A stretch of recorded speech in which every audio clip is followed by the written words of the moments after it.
we're back with another random recap. Ronnie Jr. along with, guess who? My brother Richard is a big challenge super fan. Richard, how you doing? First of all, What hello. up? What up? And secondly, tell me like why you like the challenge so much. You actually are the person who got me into the challenge. You will go back and watch them on Netflix. You'll go back and watch them on Paramount Plus. Why do you like this show so much, and why do you consider it almost like a sport rather than even a reality show?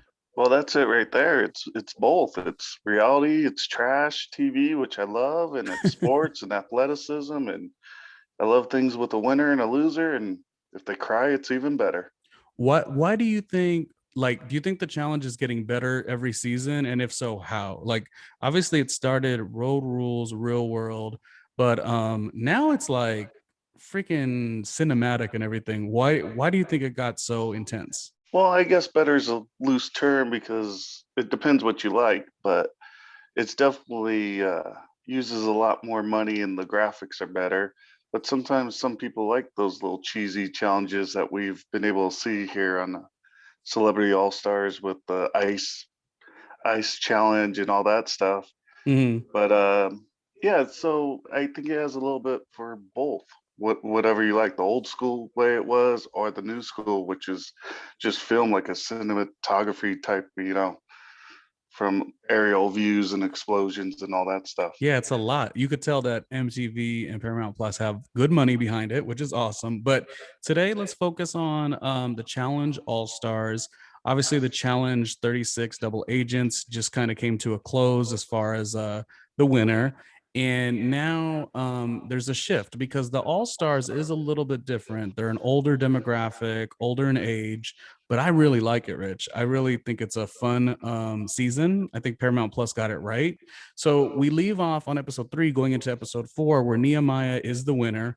He talks about his main reason to want to do this is financial literacy. What do you think about like cast members when they have their little stories as to what they want to win the money for? I think it's kind of cool to hear each person's different objective. I'm always interested in knowing if they really mean it or they're doing it for the camera, if you know what I mean. Well, you do hear it's very funny. You and I have talked about this. You hear a lot of times where they'll be like, "Oh, I'm doing this because of my family, this, that, and the other." And you're right, family is important, of course, but you do wonder if it's trying to make you feel sympathetic. Like, if the person doesn't have a family, do they not deserve to win? Like, that's a really good question. Apparently not. Only It's people with families could win.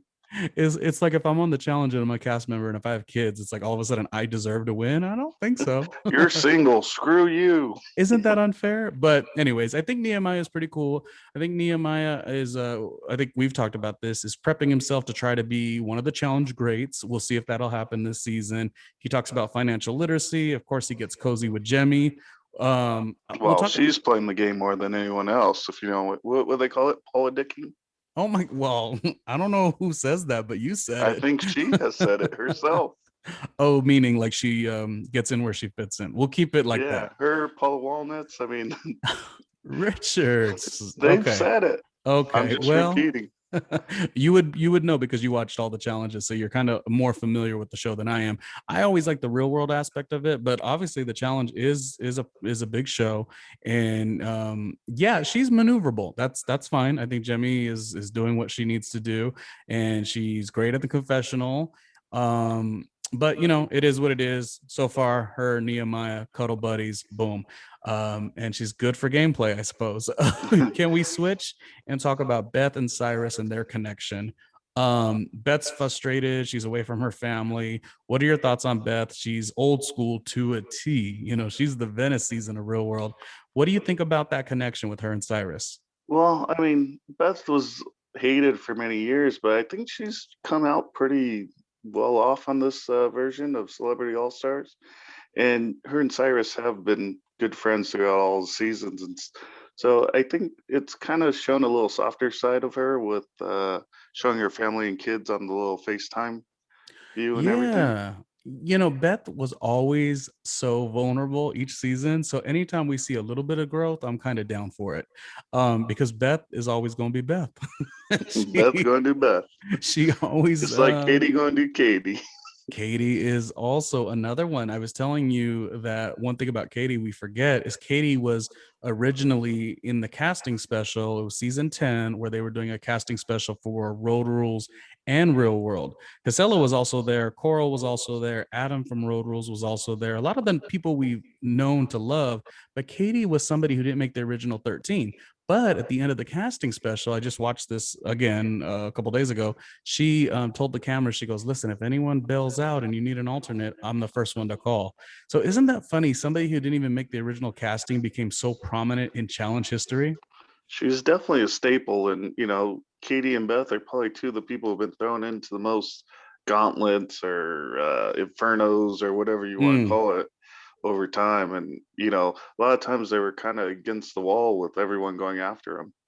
Yeah, yeah. There's a part of their resilience that I sympathize with. I know you're big into sports in general. You love playing sports back in the day, and I just I always have a soft spot in my heart for contestants that aren't the most physically strong, but they still have a good attitude about it or effort. So I think that's what these two ladies sort of sit. What did you say? I think they sit there whether I'm rooting for them or against them. I guess it depends on the Oh, season. well, I always root for them. So look at we got the best of both worlds, Richard, who may root for them, and then me who's like, that's right, Katie, give it your all. Unless she gets mad and crazy, because she's had those moments too. And not crazy, but mad and Well, that's when frustrated. I get on Katie's side or Beth's side when they go crazy. Oh, well, all right. Like we said, the challenge is something for everybody. Let's talk about Arissa. We didn't see an intro from her at all when the show started. And on the first episode, it struck me. I was like, why don't we get like a Arissa, this is what I've been up to. This is what you haven't seen since I did the Las Vegas season. They kind of just threw her in. And then now, all these episodes later, we're learning that she's big into cannabis. She's a chef. We know that she is very spiritual. What are your thoughts of Arissa? We don't have to get to what happens at the end, but just like what's your overall thoughts of her as a challenge competitor and even as a real world person? I mean, I think we got most of it this episode. Like they kind of mentioned that she kind of wanted to be by herself and all that, but I don't know. It kind of makes you think like if you don't want to be around people and you want to be by yourself, why did you come back in a situation, put yourself in a circumstance like this, living with 22 other people when you're a grown adult and you just want to be by yourself? Mm. Yeah, I guess Like, what was that's the motivation? I don't know. well, that's the problem I have is that I would like to know more about her. You know what I mean? At first episode, we get all the, catching up on each of the cast members. We know so little about her. So maybe there's a really interesting story in her life where she, obviously on Real World, she was portrayed as a certain way. And then now there's a lot of growth within her. I just wish we knew more. That's my big point. We'll get to, Yeah, we got nothing in those first 3 or 4 episodes. mm-mm. This was finally the first one you get a little bit something. So it's like, was she edited it wrong, or was it just like maybe she's promoting Chef Cannabis Seed or something? I'm also wondering if like I don't want to say misled, but I'm wondering if she didn't realize what the show was because that could happen too. You know what I mean? A lot of the cast members talk about like, well, back in the day, the challenge was kind of like a summer camp. Now it's a little competitive. So maybe she's a little bit in that vein too, where she did not know what she was getting herself into. Could you buy that? Yeah, I mean, I think I've read on the blogs and stuff where they did say it was going to be more lighthearted and you know, kind of like challenges that are less what they are nowadays. Oh, So competitive, so like maybe these challenges are a little bit tougher than she thought, and then she's not getting along and trying to be by herself. So maybe it all kind of hit her.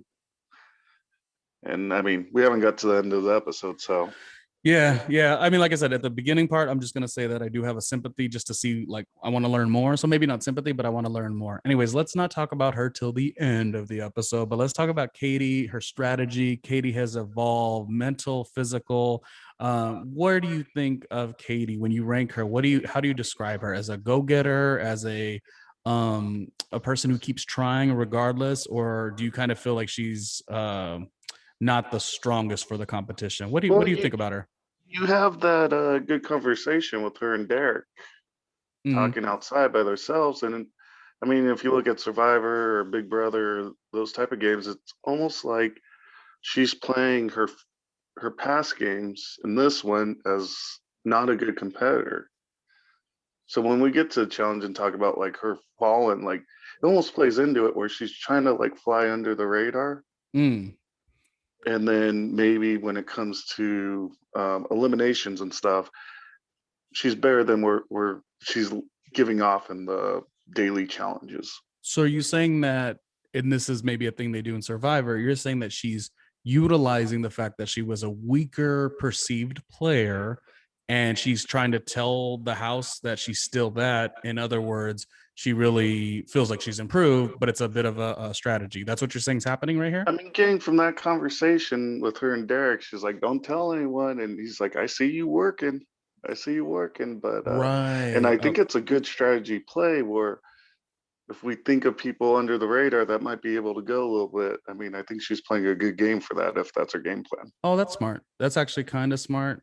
Um, I like that she confided in Derek. Derek seems like a really, so far, he's been playing a really fun game, a good game. So that would be the person to talk to.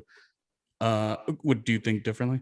No, no, no. I think Derek's playing a good game, and I think he's winning all the confessionals. If we had to like put people who's winning the confessionals, I think Derek's one of the top people so far. That'll be a sub challenge to our recap. Who was this episode's confessional winner of the week? Very Oh, important who wins the confessionals. I kind of like the way that sounds. Confessional winner of the week. And by the way, we say on the regular challenge, the one that still airs on MTV, that usually Anissa is the confessional queen. And that's maybe one of the reasons they keep bringing her back. Obviously, she's good for the game, but in this version of casting, you need to have something. Yeah, and Lisa's from time to time is always good in the confessional. She's been a little low key so far, but I feel like she's probably got a long way to go in the game just because she's played it so much and has so many friends. And we'll see. We'll see. It's still early. Well, we'll see. We're on the ropes. This particular challenge, I'm gonna break down the teams real quick. To me, it's odd. The ropes can be released at any time. Not odd, but challenging. Let's say. But we know that the male who wins will get the lifesaver. Recapping the teams briefly, it's going to be the copper team is going to be Arissa, Big Easy, Janae, Alton, and Katie. The black team is going to be Kendall, Latarian, Kellyanne, Darrell, and Hasela. Too many contestants already, if you ask me. On the gold team is Yes, Ruthie, Derek, Anissa, and Mark, which I thought was the strongest team just as they were put together. We could talk about that in a second. And the silver team, which is Cyrus, Jemmy, Nehemiah, Beth, and I guess Darrell a second time. Richard, I think that the teams were like, if this was done randomly, um, I mean, yes, Ruthie, Derek, Anissa, and Mark, like that's like the most dominant team. You got some strong hitters on that team. I also thought strategy wise, they played it smart as well. If we want to get more into the strategy of what you think you should have done on the ropes, what you shouldn't, who were big players and what were the reasons. I thought they played it smart with going with Derek first because once he took out Nehemiah, that was a person that could get to one side of the one side and back and get a rope from someone else. Mm. But Derek getting him off, and then whoever pretty much in this challenge, whoever got the first two or three ropes and got ahead was key in So, this game. so not only are they a strong team, but they're good on strategy. Well, then that's perfect. I mean, the thing is, they were so good, but then the other teams were paired very weirdly to me, like almost disadvantaged. You had people that didn't like each other. We don't need to get into that per se Well, right now. I think the smartest move they said is Anissa held on, but she wasn't going anywhere. So she wasn't going to get back. So like just drop, let the next person go. So we ended up with Beth against Mark. Obviously, Mark's going to beat her back and forth, and then Beth's going down. And then they need another person to go back and forth to get a rope. And so like when it comes down to at the end of the day, they only had like two ropes left, and the other team still has like four or five. So I think in this challenge, if a person's about to drop, just drop. Don't try to hold on. Like drop and get the next one get the next one to go. Gotcha. Well, so the winner does become the gold team. The loser is the silver team, i.e., Beth. Any last bits of opinion on anyone's gameplay? You see that Katie just jumps off because she gets nervous and scared. Maybe it's That was strategy. We good don't know. gameplay, I Oh, would okay, say. good. Okay, I okay. would also say MVPs from that first group were either Kendall or Kellyanne, because Kendall might have been the first one where she lost and they dropped the rope, but she was still able to make it across. Almost any other person where the rope dropped, they fell as well. But because she was able to get across, she was able to take a rope from the other side, and then they just kind of took off from there. Where Kellyanne almost doubled up, Mm. took out John A, who was hanging, and they played that great music with her of hanging on. Oh, hold on. Yeah, Oh yeah, yeah, yeah. The music has but been Kellyanne impeccable. was John A was halfway there, and Kellyanne ran all the way there and back before John A, and she just got her out before. Then it was pretty much ball game. Now you see, we're keeping this recap short. We're gonna move along here, but this is why Richard is valuable for this because I usually just talk about who's the funniest and who's the most dedicated, best effort, best strategy. But Richard watches stuff that I don't watch. If you know anything about randomly Ronnie Jr. and not so randomly Richard, it's like two different peas in a pod. But Richard picks up on stuff like that, so this is very valuable that you're here on the show. It's another random recap. We are recapping episode 4 of the Challenge All Stars. Let's talk about their night out. The song that is playing is Notorious B.I.G., so that was great. Mark has the lifesaver. I think, in my opinion, Mark is for sure using the lifesaver. It is comical to me that we don't know if he's going to use it or not. He talks to Arissa, but I think Richard, right? We all knew Mark was going to use the lifesaver. Like, there's just no way he's not, right?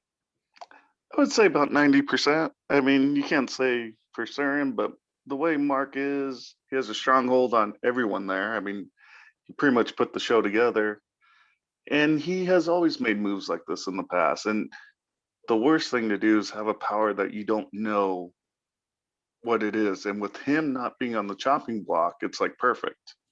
Yeah, I think he would have been looked at very interestingly if he did not play that move because everyone wants to know what the move is.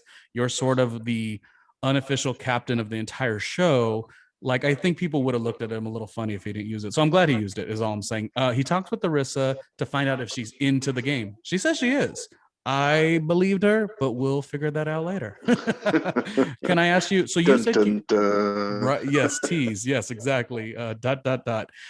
Beth's family. I did, Richard. I thought it was cute. I did because Beth is so Bethy. and Yeah, I don't want to say that she hasn't been the most likable, but like that really did bring like more of a family sense, and just the struggle of being away from the family for, I mean, I think they probably quarantined and then gone for 3 weeks. So you're looking at 4 weeks, a month pretty much.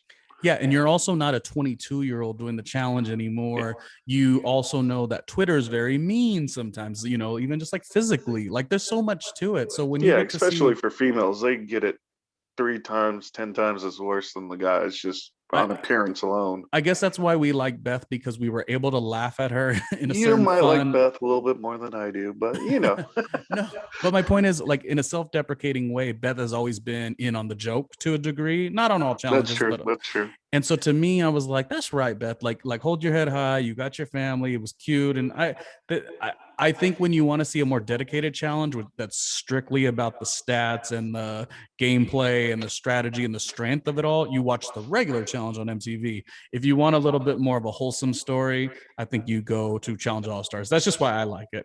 Um, Mark uses the lifesaver. To me, Anissa had the soundbite of all sound bites, and I think she said the words, I don't like this game anymore. So basically, when Mark uses the lifesaver, no one knows what's going to happen. But TJ does alert everyone that you guys now have to vote. Darrell's the first one to say, Beth, who would you like to vote? I personally don't like that Darrell asked Beth because I don't think that the person in the gauntlet or crater or whatever you call it should get the choice. However, I respect it. But again, when all that havoc is happening, Anissa gives me what I thought was the best soundbite of the night. Don't let this. I don't like this game anymore. I don't know why that didn't make the Arista come. might give you a soundbite that's Oh, which like one? Which one? Which one? colorful at the end, but we haven't got there yet. Well, we're there. We're there now. But just We're what did you close think to it. of how everything unfolded? Um, I mean, you never know how these things are going. That's why they played the lifesaver. But I mean, it came down to a vote to everyone. I think seeing in the show where they were kind of talking about the, like who she wanted. She did mention Arissa, so I don't think it was necessarily like they had to ask her. They already had an idea. Yeah, it didn't matter. You're So I mean, right. I get So what you're Arissa saying shouldn't. about So Arissa shouldn't have got that mad because it just was sort of inevitable. yeah, but people gonna get mad. They're gonna like in their own head, Yeah. like Well, you we're know. gonna we're gonna wrap up the show. I like Arissa. I know we don't like quitters on the show. I would love to know more about why she quit. Give me your last thoughts on Arissa, who does ultimately end up quitting. She gets mad. She does put the helmet on, and then the helmet comes off. So I wonder from the moment that we saw her getting mad to the point that she decided Well, to you quit, can't what miss happened? her quote about boxing. Can we box? I was worried Which for was I was worried for Beth. she was like literally like let's take it to the streets. Yeah. Let's box. Um. But TJ obviously tells her no, so she just pretty much tells everyone to F off and Well. walks off. And then TJ has a pretty good quote of "See you never." Yeah. Yeah. I'd love Not to learn she's not more. running in TJ's final. I'd love to learn more. That wraps up the episode. Rich, good chatting with you about the challenge. We'll chat about the next episode as well, and we'll keep it moving. A lot more to talk about in the Oh, the future. next episode. Yeah, it looks interesting. TJ say, hey, we're getting closer to the end. Makes me think, could there be a double? Maybe. We'll see. Another random recap. Richard, thank you. We will talk on the next episode. Thank you.